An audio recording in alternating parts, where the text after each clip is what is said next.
எந்த ஒரு ஹீரோவுமே அடுத்த ஹீரோவை சப்போர்ட் பண்ண மாட்டாங்க.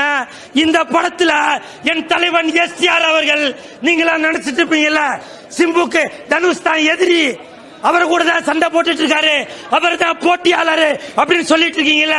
என் தலைவன் சிலம்பரசன் அவர்கள் அவருடைய நண்பன் தனுஷ் அவர்களை ஒரு வார்த்தையில சொல்றாரு, தனுஷ் அவர்களை நடிக்க வைங்க, அவர் நல்லா நடிப்பாரு அப்படின்னு சப்போர்ட் பண்றாருங்க.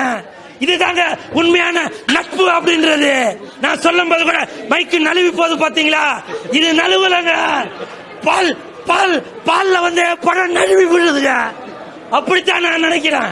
இப்பவும் சொல்றேன், எப்பவும் சொல்றேன், சிம்பு அவர்களும் தனுஷ் அவர்களும் எப்பவுமே நண்பர்கள் தான், புரியுதுங்களா? இந்த நேரத்தில் வெந்து தணிந்தது காடு, என் தலைவன் எஸ்டிஆர்.